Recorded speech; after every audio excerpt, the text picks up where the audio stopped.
All right, it's saying I am live on StreamYard. This is my first StreamYard engagement, and my husband is resting. Wasn't feeling the best since yesterday, so I'm giving him the night off as my tech man. I'm not going to call him down to help me. So I hope this is being something or another. And and so this is going definitely to be quite comical. I'm going solo tonight, guys. Yeah, I'm going solo tonight. So anyway, and it's a reason for that. It's a reason for that. Trying new things out. And of course, this is, as I said, my first engagement with StreamYard. So I'm excited about that. For those who may see this podcast or viewing, and you do not know me, you have not had the pleasure of meeting me, and I have not had the pleasure of meeting you. My name is Dr. Lissay Smith with Building Eternal Bridges. I am your host of Changing the Face of Leadership. And so it's been a pleasure. You can catch me on TikTok. You can catch me on YouTube and right here on StreamYard for now. Okay. And so I don't know how this thing works. I don't even know what made me press live on StreamYard, but nonetheless, nonetheless, we are here and I'm pressing again. My tech man has the night off, so we're gonna make it do what it needs to do. Okay.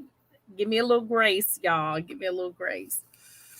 I am your leadership guru. I am just like my tagline says, changing the face of leadership.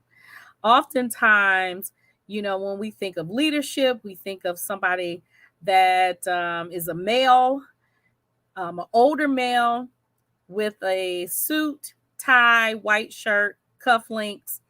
And so I'm quite the opposite. Okay.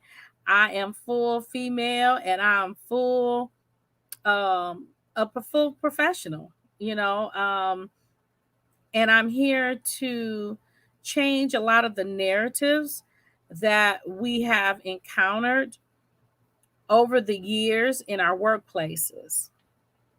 And it hasn't always been easy for many of us in the workplace, be it male or female. And you will come against a lot of what we call opposition. Okay. So, in all of my curriculum or any of my videos, I am talking to anyone who wants to listen to what we need to do now to be effective in the workplace, not necessarily what we used to do. Okay.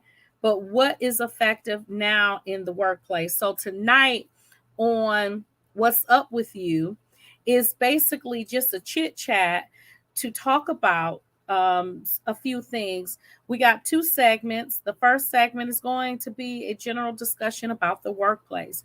Right now, I thought it was very important to discuss what's happening in the workplaces now, um, while we're still in this pandemic. We've gotten further along than we were when it first became an issue. Now I believe some workplaces are trying to have a new normal. Okay. And they're trying to go back to having so many rules and regulations amidst this new normal. But I'm going to tell you something, guys. And you can disagree with me, and that's fine, especially those in leadership. You know, we cannot lead the same group of people as we did pre-COVID. We're not even in post-COVID.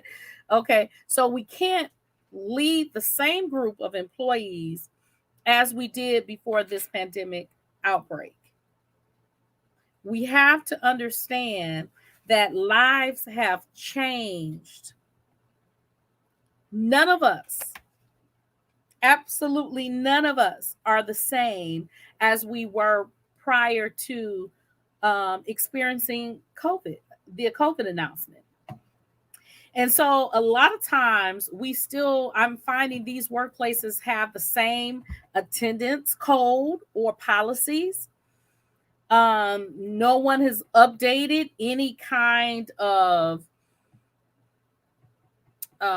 policy, grief. No one's implementing an ongoing grief policy, an ongoing grief, not necessarily policy, but just adopted a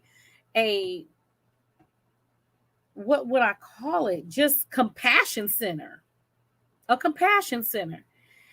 I know initially people were having roundtable discussions about what was going on with COVID and how they were being affected by COVID, but so much has happened. And a lot of times those conversations have fallen by the wayside in many workplaces. I know for me, if they're not managed properly, they become a hindrance more than they are a blessing to the employee group. I've experienced where on a weekly basis, everyone got together, everyone shared their thoughts and how COVID and how working from home was affecting them. And so by the time it got around to me, I had heard so much doom and gloom. I was thinking, I'm okay. And I really don't want to deal with this week in and week out because it became depressing. You know, all of us are different and we experience life differently. So, what is a blessing to some may be a curse to others. And so, I looked at the pandemic personally as an opportunity to spend more time with my family. So, I was grateful to work from home. I like seeing my family members walk around the house. I wanted to see their face. I wanted to know that they were okay. I wanted to know that we were good, and I really enjoyed them. Also, some folks in the same token, they were like, "Get me out of here. I am so sick and tired of my kids running around. They got homework. I don't know how to help them with their homework." Like, it was a lot of stress factors on many people for different reasons. And so we can't negate that, although it's good to have that outlet and it's good to have that open forum, but if you, the leader, supervisor, manager, do not know how to effectively navigate those kind of conversations, you may want to call in a professional because it becomes a hindrance, as I mentioned. And so, where you have a set of employees who appreciated the venting session, another employee would say, "Hey, I'm about to lose it. I'm off the deep end because this was just too much for me." Okay. I'm already dealing with my own issues. Now I got to hear somebody else bellyache. And that was almost where I was, even though I had enough sense to have compassion, but that's where I was. And so, again, we have to be very, very critical of how we're going to start a process and make sure we're critical enough to know the ins and outs and the benefits and the drawbacks and have something in place to actually deal with those types of issues that may arise. Another thing is, let's talk about this attendance policy. Now, for you HR professionals, don't come for my neck, don't come for me, but I think it's very important and very responsible for us to talk about, altering these attendance policies. A lot of companies have strict point systems. And so, if you're late, that's a half a point. If you're absent for a day, that's a whole point on unexcused absences or unexcused tardies. So what happens is we start penalizing folks for things they have no control over during this pandemic. How does a mom or dad be held responsible on her job if the school shuts down? I can't depend on my normal babysitting system or my normal childcare system because they may have COVID, or they decided, hey, this COVID is getting out of control. I don't want extra kids around my house because of folks that have compromised immune systems. And you can't just say the end all to be all is getting vaccinated, and because people are still carrying, whether they pick it up from a rock or from someone else. Okay, it's still the fact that people are coming in and out of your home on a regular basis, and you don't want any adverse situations to happen beyond your control, right? So your normal day-to-day support system may not really exist anymore. And so you're going to penalize them for not getting the opportunity to get that help that they need.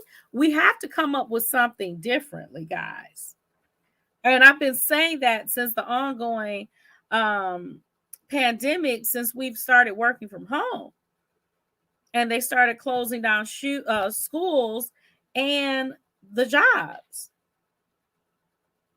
You can't expect your people to stay on the teams or the teams, and it's another one where you kind of pretty much the supervisor can tell if you're on or if you've been away, and they're counting the minutes you've been away. You can't be away. Like, listen, this is the time like none other that everybody has to have grace.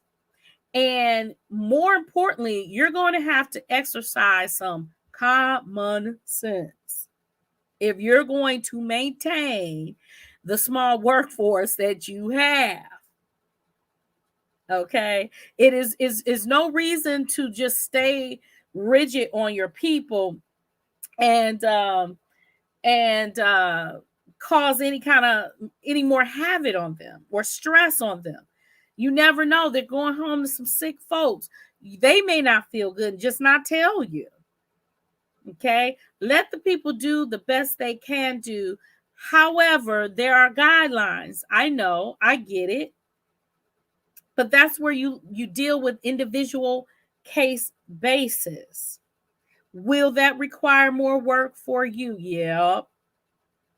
I said yep. It does. It really does. But that's what you're there for. In times of crises, you're able to have enough wherewithal to step in and help situations. Okay, bring about solutions that there's a win-win for all of us involved. But breathing down someone's neck because they have not engaged in your teams just to show that they're online, this is not that time. They very well may need to rock their child to sleep for a noon nap or something. Okay, I think it's very, very insensitive to not have a full grasp of what moms and dads are going through, what employees at large are going through. You may not have any children, small children at home, or no children. Maybe you just need more time today to get yourself together mentally. Physically, you need to get up You've been looking at the same walls over and over and over every day.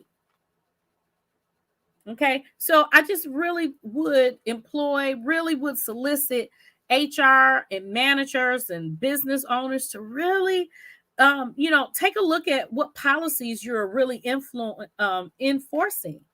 Don't have the mindset that the employee is just trying to get over on you. Okay. If you always think the worst of someone, guess what you're going to get? The worst. So then I thought about, how has these environments changed? How has the environments changed? Is it status quo? I hope they've improved even amongst the stress that the managers or the business owners are under. That is the price of being a leader. Is because your shoulders are broad enough to accept the responsibility in which comes with that role. And that role is not always easy. But you have enough wherewithal and hopefully enough skill set to make that happen. Another thing, in talking about that particular subject, yes, it's stressful, but as a good leader, a good manager, this is the time you realize how important your team is. This is the time you realize just how important your team is. And you need to rely on your team. Show the vision of the team. Let them know, hey guys, we're trying to get through this next quarter. The goals is to maintain X amount of Z monies to keep the business afloat. Okay, whatever it is, whatever your goals may be. Hey guys, do you know anybody who's willing to just give me like 2 hours a day, or 2 hours on Mondays and Wednesdays, and then you get somebody else that have 2 hours to spare on Tuesdays and Thursdays, or whatever you need. Whatever you need. So there's a will, there's a way. And I think a lot of times, a lot of leaders are carrying a lot of heavy loads on their backs. And they could actually help themselves by trusting their teammates or team members. And they're standing there ready, waiting to be of assistance, to be of value. So just think about that. Don't carry this burden alone. Get your people in the trenches with you. There's a time to lead from the front, from the back, and from the middle. You got to switch them up. Okay? Because if not, you will be on your face in a hospital somewhere, because you can't handle all the stress that's on you. And all that does is create a trickle down effect. Your employees are stressed because you're stressing, you're hollering, and you're having these full meltdowns. Let's get some control. Let's will it back in. Okay? And use some common sense here. You're not a solo act. You need help, and ask for help. Along with the environment, I want to know what type of compensation, what type of appreciation have you added to your workplace? Have your supervisor started doing something different, like coming by your desk in the mornings just to say, good morning, I'm so glad you're here. Good morning, I'm so glad you're here. Good morning, and I'm so glad you're here. What have your leadership done to make you feel that they appreciate your presence? Because you could have been the one who stayed at home. You could have been the one who just quit. You could have been the one who is on sick leave because you didn't have, a mental breakdown. A lot of things, but you came. So in that situation, in that scenario, I want to know, what are leaders doing to appreciate their employee? And a lot of times, unbeknownst to a lot of people, appreciation is not always monetary. It could simply be, thank you for doing a great job. Thank you for showing up. You know, this is the time. This is the time. And I know with it being a shortage in the workplace, a lot of the employees are kind of holding their managers or their leaders hostage, if you will, about their value. But I think, if you want to flip it, it says a lot. If they have to hold you hostage, that could be something to look into, because they should have the attitude of, I'm in it, boss. I'm in the game. Put me in the game, coach. But if they don't have that wanting to help you, but want to say, I come in when I feel like coming in, or I'm not coming in today, so be it. And I know you're not going to fire me because you need all the help you can get. If your employees are trying to hold you hostage, I really want you to get out your feelings and out your ego. And we know you can do the job, but why would you need to do the job? Why would you want to do their job? I want you to get out your ego and think about what needs to happen. What expectation are you setting for your team to have them want to hold you hostage instead of being willing to jump in and help as needed? Okay. And that's the whole thing about leadership and a team. You want to make sure you are guiding, leading your team in a way they want to be of service to you. They want to help you. I've talked about her before in another video. I had a boss when I worked back a long time ago at Standard Federal Bank. I was at the headquarters, and her name was Betty Brenham. And Betty Brenham for me was a sweetheart. I loved working there. It was one of my first real jobs, I call them, but or adult job.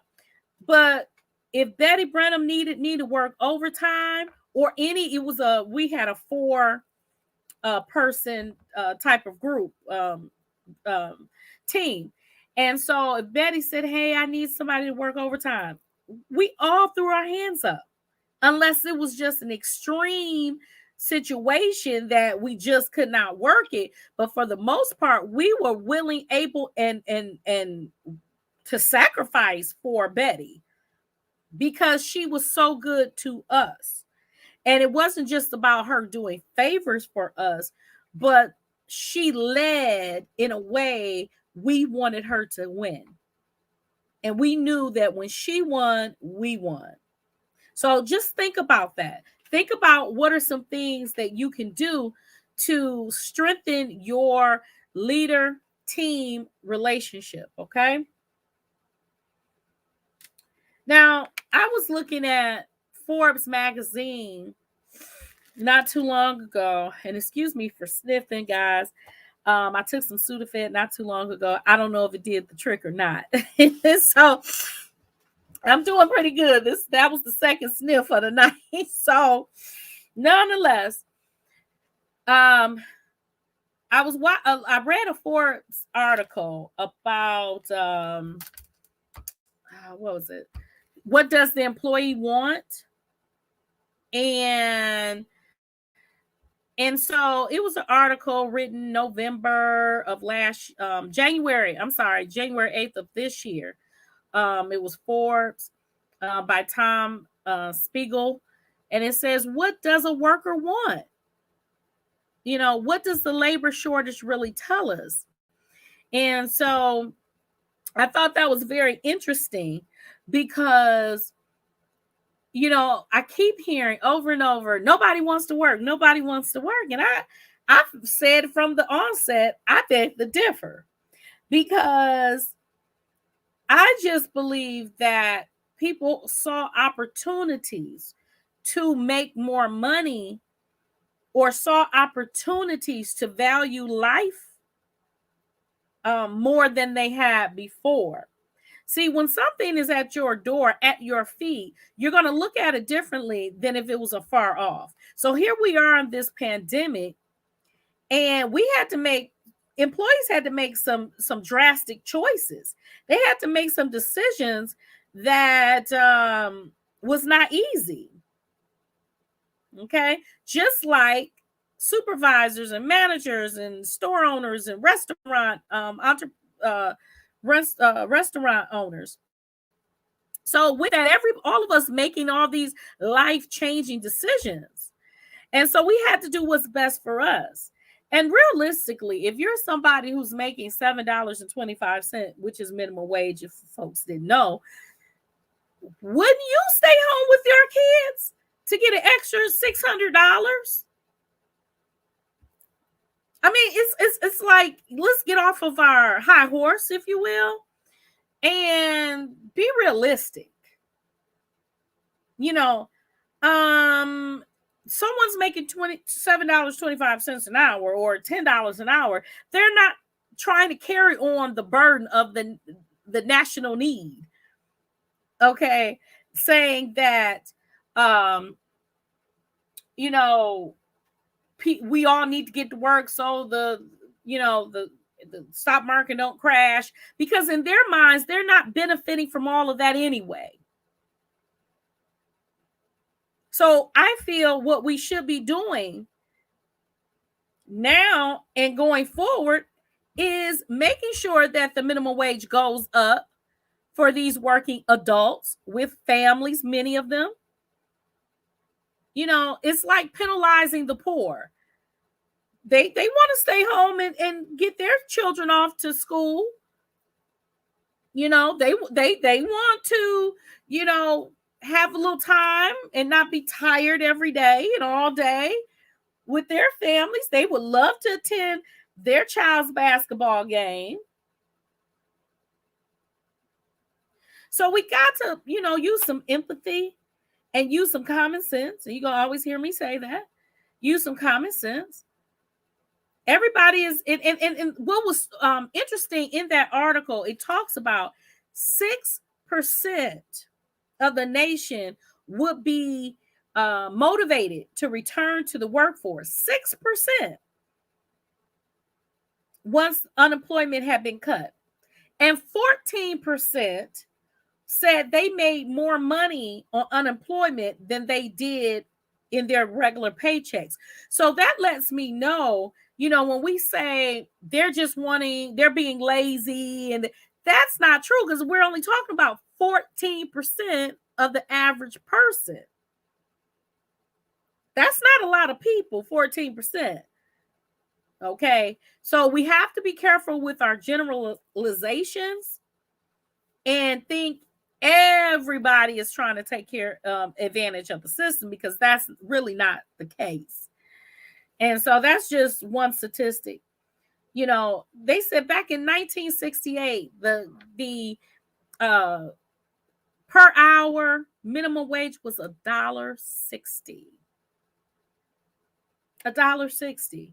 And here we are in 2021 making $7.25.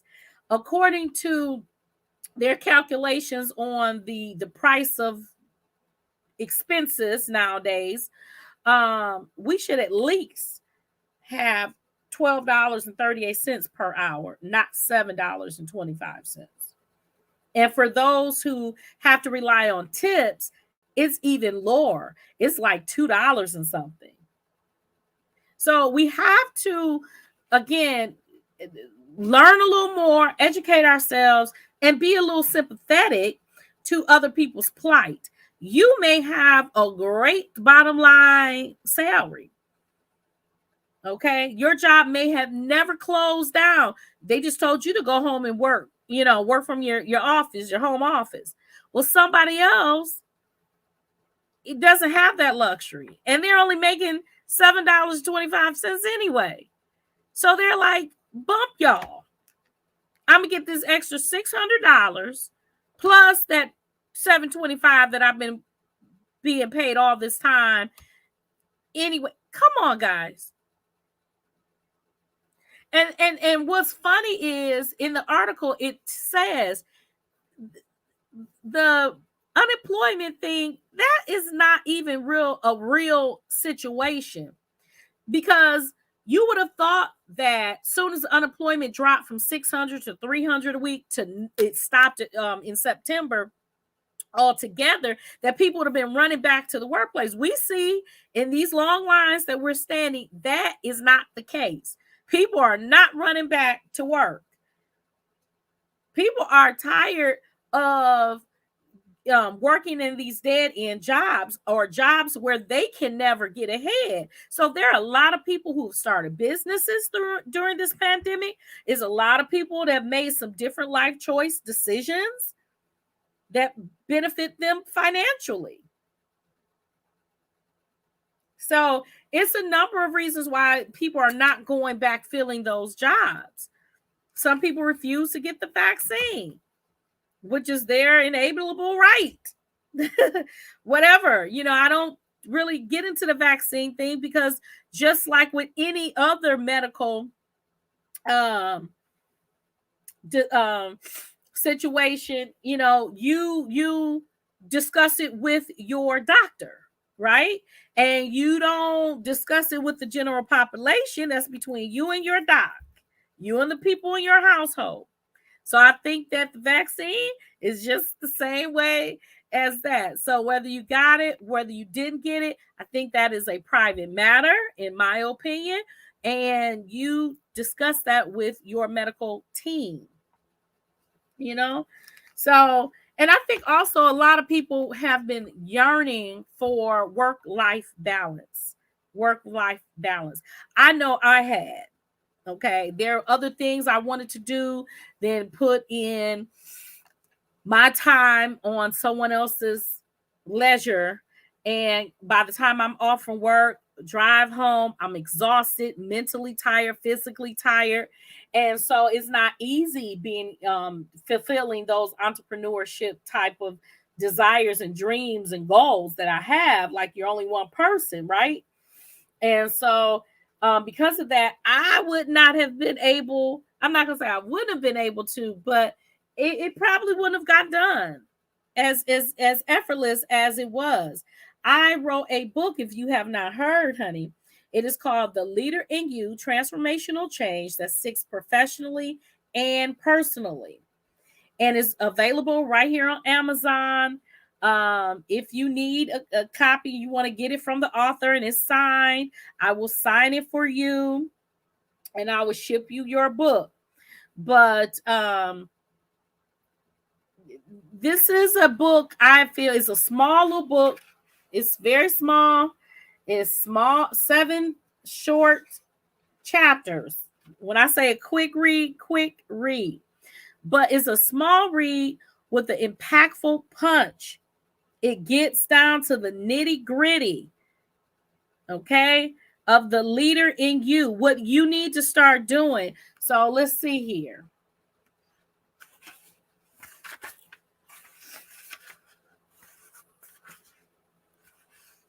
The first chapter, self-awareness never hurts.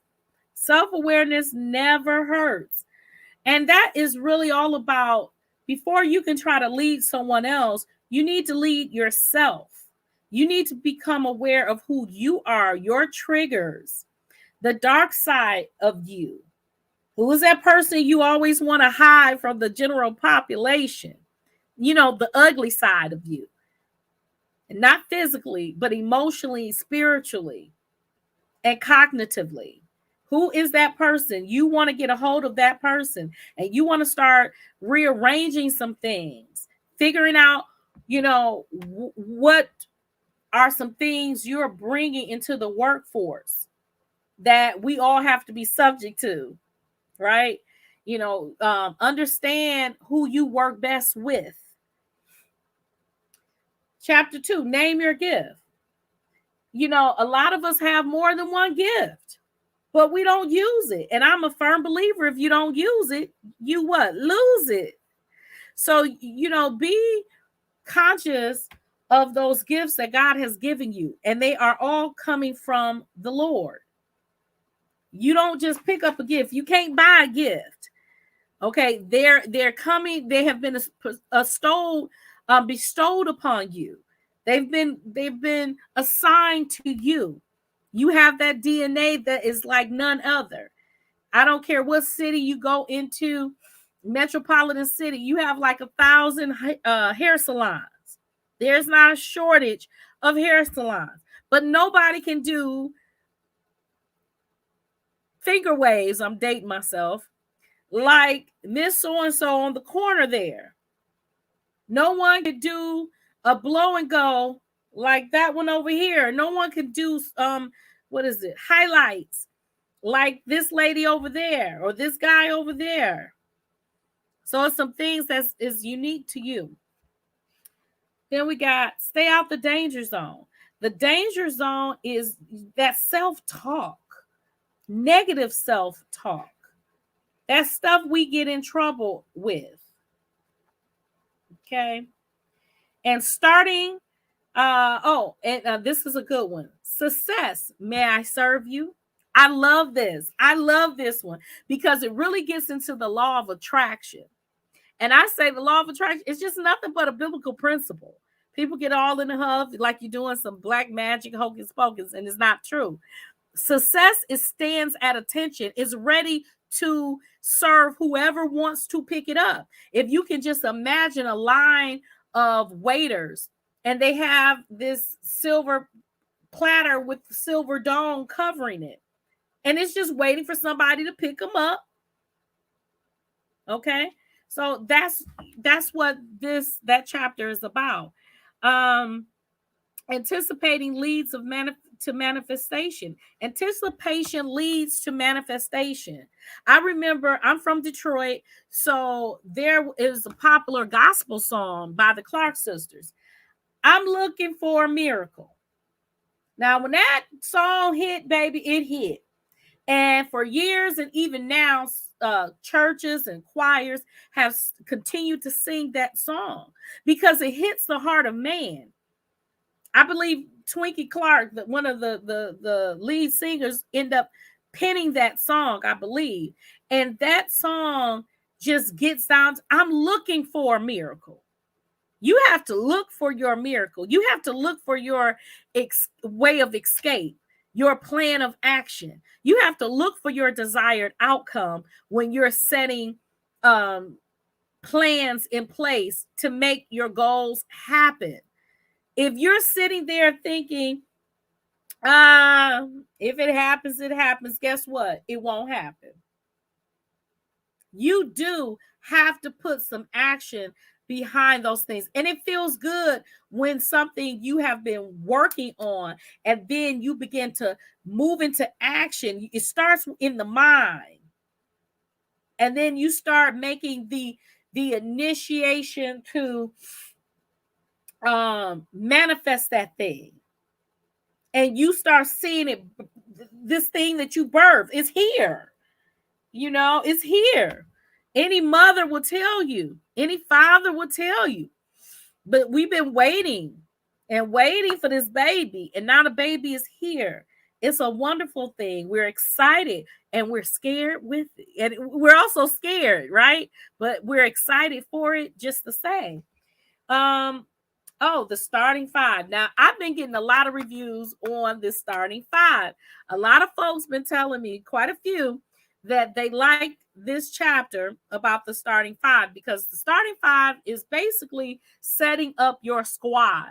Who is on your team that's going to help you win? Who's going to help you win?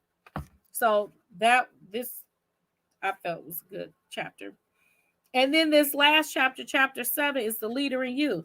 It just wraps up. It's just letting us all know that there are people waiting for us to take our role, to take our place in this world. See, when you are holding back your gifts, you're holding back from the world. There's somebody that will not get a chance to meet you. There will be somebody who is not able to be blessed by your words because you're not where you need to be. Okay? So this is my book. Again, it's on Amazon. I don't know. Okay, here we go. The Leader in You, Transformational Change That Sticks Professionally and Personally. It's been a pleasure chit-chatting. This is our first week of 2022 of chit-chatting, talking about the workplace. I was talking in dual roles here from a leader perspective and from those on the front line. I want everybody to understand that we're in this thing together. We're in it to win it.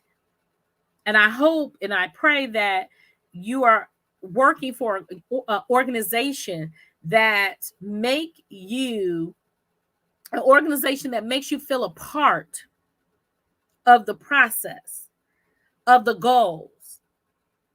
Because at the end of the day, supervisors, managers, it doesn't mean just because you're in that role you're smarter than your employees. That please understand that. It just says that you've been given an opportunity to help them meet their full potential so they can do the same with somebody else. You're not better than, you're not smarter than, you don't have more know-how. You need them like they need you. So if you're going to lead from the heart, lead with compassion, lead with some common sense. And that's where we need to restore. And this is for, this conversation is for pastors. See, leadership, it transcends all types of industries. It doesn't matter if you're working, if you own a thrift store, if you are real estate, mortgages, shoe shop, is all the same concept. You're dealing with people. Therefore, you have to deal with the heart. Have a good night, folks. I pray this message gets to you and it's something that you will ponder and think about. I will pat myself on the back if we are able to post this message somewhere without my tech man on duty, okay? Have a good night.